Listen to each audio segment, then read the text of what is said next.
अस्सलाम वालेकुम dear students, my name is Iftikhar Ahmed और हम लोग फिजिक्स विद इफ्तिखार अहमद के साथ इस प्लेटफॉर्म के ऊपर मौजूद हैं। लास्ट लेक्चर में हमने इंट्रोडक्शन टू ऑप्टिकल फाइबर का आगाज़ किया था। आज हम देखेंगे कि जो ऑप्टिकल फाइबर है जिसको आप लाइट पाइप भी बोलते हो, यानी एक ऐसा पाइप जो रोशनी को गाइड करता है या रोशनी को एक जगह से दूसरी जगह लेके जाता है, या आपकी जो भी इंफॉर्मेशन होती है उसको रोशनी के ऊपर बिठा कर एक जगह से दूसरी जगह लेके जाता है, या रोशनी में कन्वर्ट करके एक जगह से दूसरी जगह लेके जाता है, उस चीज़ को बोलते हैं ऑप्टिकल फाइबर।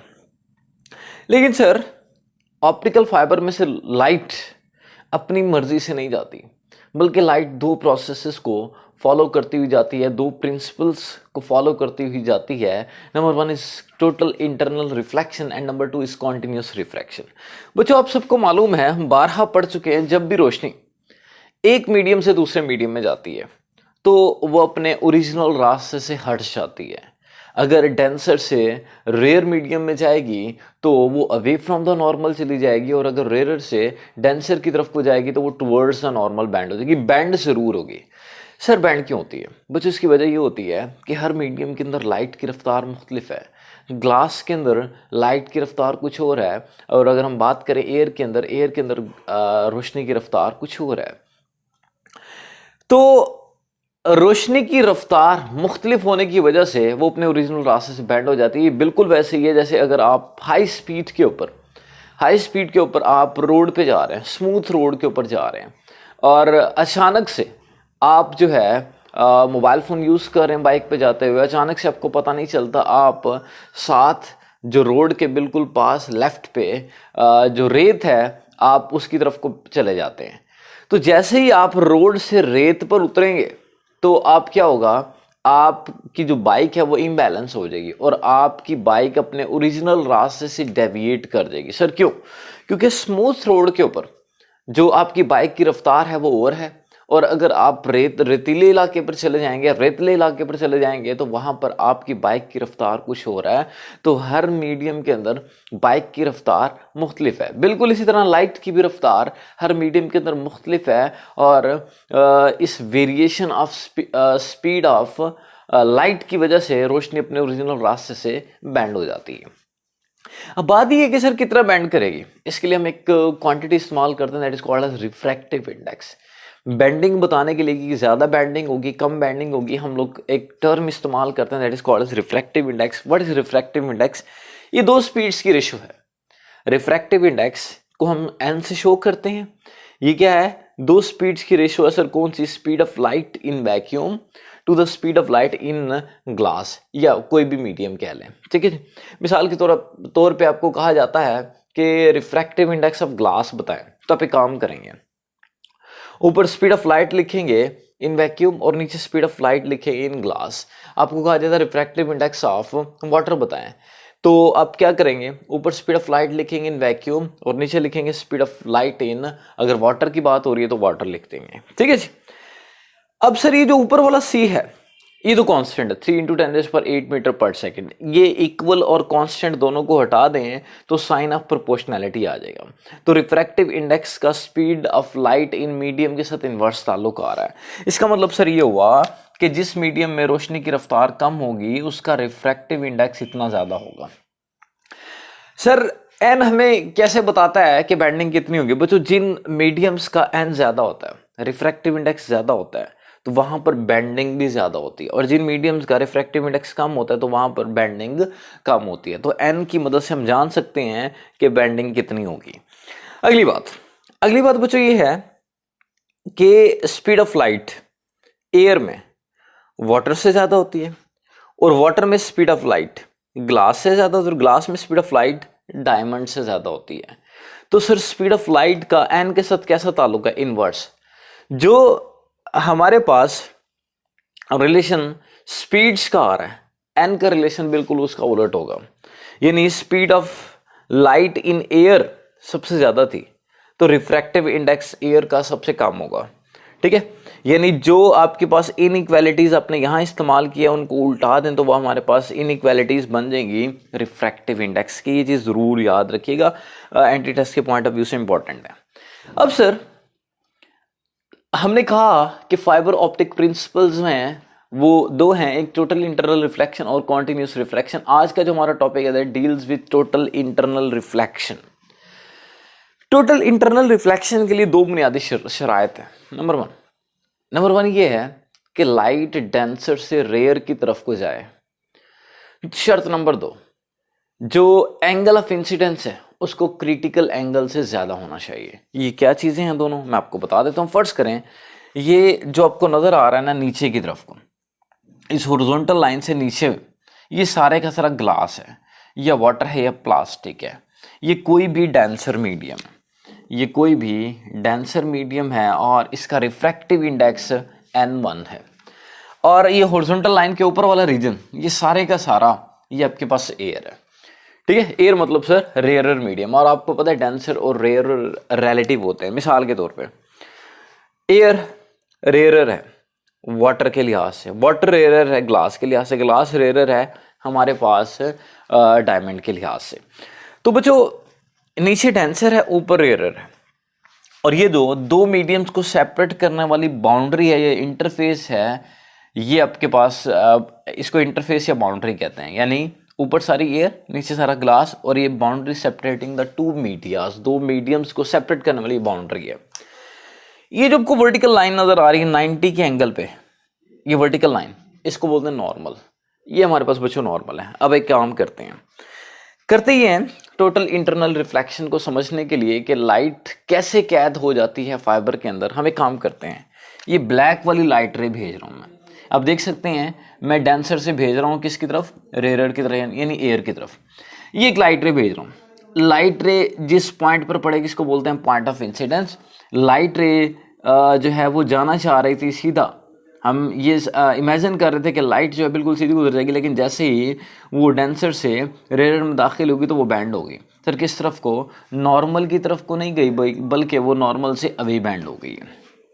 ठीक है, यानी सर इसका मतलब ये हुआ कि अगर हम रोशनी को ऐसे भेजेंगे फाइबर में से तो ये यूजलेस है, क्योंकि सारी की सारी इंफॉर्मेशन या रोशनी फाइबर से बाहर निकल जाएगी तो हमारा लॉस होगा। एक काम करो मुझे, ये जो एंगल होता है ना, ये इसको बोलते हैं एंगल ऑफ इंसिडेंस, θ1 बोल लें आप इसको, और जबकि ये कहलाता है एंगल ऑफ रिफ्रैक्शन, इसको आप θ2 बोल लें। अब एक काम करें, ये इस तरह लाइट भेजने का कोई फायदा नहीं है, आप एंगल ऑफ इंसिडेंस को बढ़ाएं।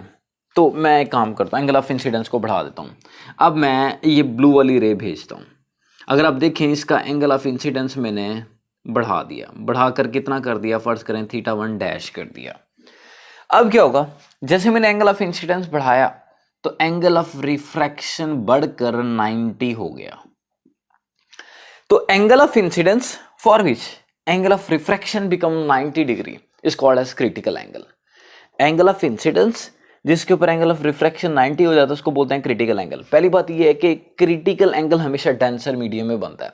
जब मैं बच्चों से पूछता हूँ ना कि बच्चों क्रिटिकल एंगल की वैल्यू क्या होती है, तो मैक्सिमम बच्चे कहते हैं सर 90 डिग्री, ये जो कि गलत है, क्योंकि क्रिटिकल एंगल 90 नहीं होता, बल्कि क्रिटिकल एंगल वो एंगल ऑफ इंसिडेंस होता है। ये क्रिटिकल एंगल है जिसके ऊपर एंगल ऑफ रिफ्रैक्शन 90 होता है।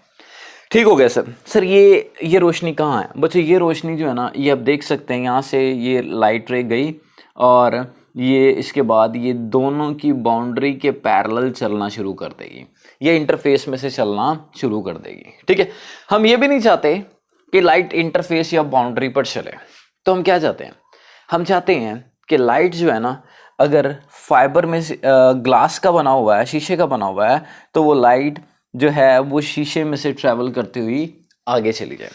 तो काम करो, एंगल ऑफ इंसिडेंस को माइन्यूट सा बढ़ा दें, एम हल्का सा। मिसाल के तौर पे क्रिटिकल एंगल है आपके पास 41.8, तो 41.80000000000 माइन्यूट सा बढ़ा दें।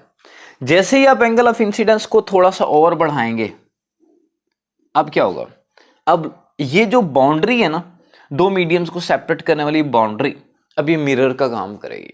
ये रोशनी को रिफ्रैक्ट नहीं करेगी, जाने नहीं देगी, बल्कि रिफ्लेक्ट कर देगी, सेम मीडियम में बाउंस बैक कर देगी। और हम भी यही चाहते हैं, यही टोटल इंटरनल रिफ्लेक्शन है। लाइट टोटली इंटरनली रिफ्लेक्ट होती हुई ऑप्टिकल फाइबर से एक जगह से दूसरी जगह पहुंचेगी। तो बच्चों मैंने दोनों डेफिनेशन लिख दी है, क्रिटिकल एंगल की भी लिख दी है। ये एंगल ऑफ इंसिडेंस होता है जिसके ऊपर एंगल ऑफ रिफ्रैक्शन 90 होता है और ये डेंसर मीडियम में बनता है, ठीक है। दूसरी बात, टोटल इंटरनल रिफ्लेक्शन क्या है sir? When a light is moving from denser to rare medium, light denser से रेयर में जा रही होगी सर, किस एंगल पर? क्रिटिकल एंगल से कम नहीं, क्रिटिकल एंगल से अगर आपने एंगल कम रखा तो लाइट रिफ्रैक्ट कर जाएगी, बल्कि क्रिटिकल एंगल से ज्यादा। At an angle greater than the critical angle then the light will be reflected back into the same medium, this is called as total internal reflection. अब बच्चों, तो अगर हमारा angle of incidence critical angle से greater होगा तो light जाएगी सही, लेकिन सेम मीडियम में बाउंस बैक हो जाएगी, और आपको पता है लॉज ऑफ रिफ्लेक्शन को फॉलो करेगी। एंगल ऑफ इंसिडेंस जितना होगा उतना ही एंगल ऑफ रिफ्रैक्शन होगा। I angle of incidence R angle of refraction ही एंगल ऑफ रिफ्लेक्शन बराबर होते हैं। लॉज ऑफ रिफ्लेक्शन हमने पढ़े थे, एंगल ऑफ इंसिडेंस और एंगल ऑफ रिफ्लेक्शन बराबर होते हैं। अब हम ये देखना चाहते हैं कि अगर हमारी ऑप्टिकल फाइबर एयर में हो तो उस केस में क्रिटिकल एंगल क्या होगा। मैं रिपीट करता हूं, हमारी ऑप्टिकल फाइबर अगर एयर में हो तो उस केस में हमारा क्रिटिकल एंगल क्या होगा, यानी मिनिमम किस एंगल से स्टार्ट ले कि हमारी लाइट फाइबर के अंदर ही रहे और फाइबर से बाहर ना निकले। इसके लिए हम एक काम करते हैं, स्नेल्स लॉ अप्लाई करते हैं। स्नेल्स लॉ बच्चों अपने 10th क्लास में पढ़ा हुआ है, n1 sin θ 1 is equals to n2 sin θ 2। ये स्नेल्स लॉ की एक रिलेशन है, इसको मैं अप्लाई करूंगा। n1 sin θ 1 ये पहले मीडियम का, n2 sin θ 2 दूसरे मीडियम का। पहला मीडियम में ले रहा हूं ग्लास और दूसरा मीडियम में ले रहा हूं एयर, यानी मेरा ऑप्टिकल फाइबर ग्लास का बना हुआ है, लेकिन पड़ा किस में सर? एयर में। बच्चों ग्लास का रिफ्रैक्टिव इंडेक्स जो है ना 1.5 होता है, जबकि एयर का रिफ्रैक्टिव इंडेक्स तकरीबन 1 होता है, ठीक है। तो एक काम करते हैं, स्नेल्स लॉ अप्लाई करते हैं, n1 sin θ 1 is equals to n2 sin θ 2। n1 की जगह आप लिखते हैं 1.5, ये ग्लास का रिफ्रैक्टिव इंडेक्स है, और n2 की जगह लिखते हैं 1, एयर का रिफ्रैक्टिव इंडेक्स है। सर क्या मालूम करना है? Critical angle. क्रिटिकल एंगल होता क्या है? ये एंगल ऑफ इंसिडेंस होता है। ये θ1 एंगल ऑफ इंसिडेंस होता है जिसके ऊपर θ2 90 हो जाता है। वो एंगल ऑफ इंसिडेंस जिसके ऊपर एंगल ऑफ रिफ्रैक्शन 90 डिग्री हो जाता है, यानी θ1 को क्रिटिकल एंगल बोलते हैं, लेकिन इस एंगल के ऊपर एंगल ऑफ रिफ्रैक्शन 90 हो जाता है, ठीक है। यहाँ पर 90 लिख दिया, sin 90 1 हो गया, 1 इंटू 1 हो गया, 1.5 उधर जाकर डिवाइड होगा तो ये 1/1.5 हो जाएगा। और अगर आपको θc चाहिए तो साइन को राइट पे ले जाएंगे, साइन इनवर्स ऑफ 1/1.5 हो जाएगा। 1/1.5 कैलकुलेटर में मालूम करेंगे और साइन इनवर्स लेंगे तो कैलकुलेटर आपको कहेगा 41.8 डिग्री। तो इसका मतलब ये होगा कि अगर हमारा फाइबर ग्लास का बना हुआ है और वो एयर में मौजूद है तो क्रिटिकल एंगल कितना होगा? 41.8 डिग्री। अब इसका मतलब क्या है? फर्ज करें ये हमारे पास एक लॉन्ग फ्लेक्सिबल फाइबर है, ठीक है, ये सिलेंड्रिकल शेप में आपको नजर आ रही है, ये आपके पास ऑप्टिकल फाइबर है। अब मैं यहाँ से आपका जो भी डाटा है, आपकी आवाज़ है, आपकी वीडियो है, आपकी ऑडियो है, उसको लाइट में तब्दील करूँगा। अब लाइट की मदद से आगे भेजना है। लाइट को ऐसे नहीं कि जैसे मर्जी जिस मर्जी एंगल पे फेंक दे, नहीं।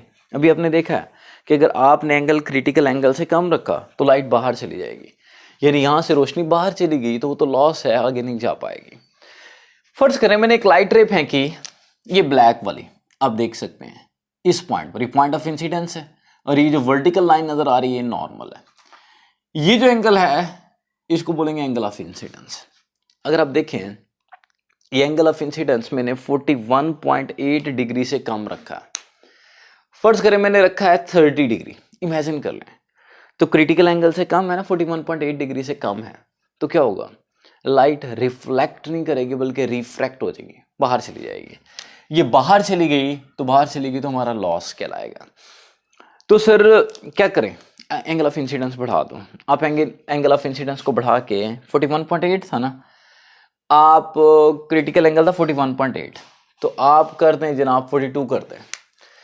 अब मैं एक लाइट रे को यहाँ पर फेंक रहा हूँ, अब देख सकते हैं इस पॉइंट के ऊपर फेंकी है मैंने लाइट रे रेड वाली।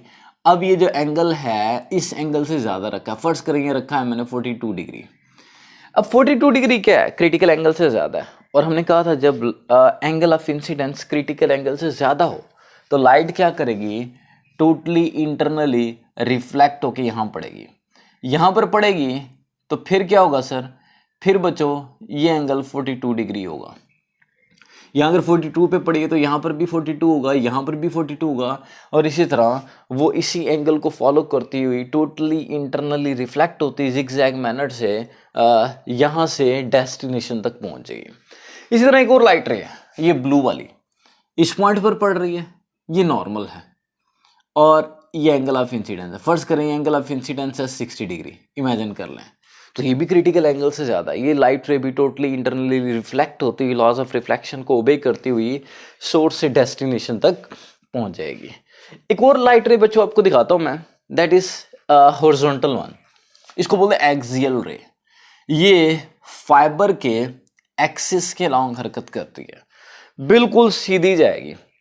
अब मुझसे कुछ बच्चे सवाल करते हैं कि सर अगर ये बिल्कुल सीधी जाएगी तो ये इस तरह भेजने की क्या ज़रूरत है। बच्चों मान लिया कि ये एक्सियल रे बिल्कुल सीधी जाएगी, लेकिन फर्ज करें आगे से, यहाँ से तो हमारी फाइबर ठीक है सीधी है तो यहाँ से सीधी चली जाएगी, लेकिन आगे से जाके हमारी फाइबर बेंड हो जाती है तो क्या होगा, तो ये क्या होगा, यहाँ से तो सीधी यहाँ तक पहुँच जाएगी लेकिन आगे फिर वो नहीं जा पाएगी। इसलिए हमें इस प्रोसेस को फॉलो करना ज़रूरी होता है, टोटल इंटरनल रिफ्लेक्शन को फॉलो करते हुए भेजना ज़रूरी होता है। इसकी वजह ये होती है कि अगर फर्ज करेंगे फाइबर है, अगर फाइबर कहीं से बेंड हो भी रही होगी तो एंगल ऑफ इंसिडेंस जो है और जो एंगल ऑफ रिफ्लेक्शन है वो बराबर होंगे, और जब वो बराबर होंगे तो जिस एंगल पे आपने फेंका होगा थ्रू आउट एंगल वही रहेगा। तो हमारी जो रोशनी है, अगर हमारे पास जिगजैग फाइबर भी होगी तो रोशनी टोटली इंटरनली रिफ्लेक्ट होती हुई एक जगह से दूसरी जगह चली जाएगी। तो बच्चों इसको अच्छे से प्रिपेयर कीजिएगा, बड़ा इंपॉर्टेंट लॉन्ग क्वेश्चन के तौर पे पूछा जाता है ये। और अगर अभी तक आप लोगों ने मेरा चैनल सब्सक्राइब नहीं किया तो मेरा चैनल सब्सक्राइब कीजिए ताकि आपको आने वाली तमाम वीडियोस मिल सके। थैंक यू सो मच, अल्लाह हाफिज़।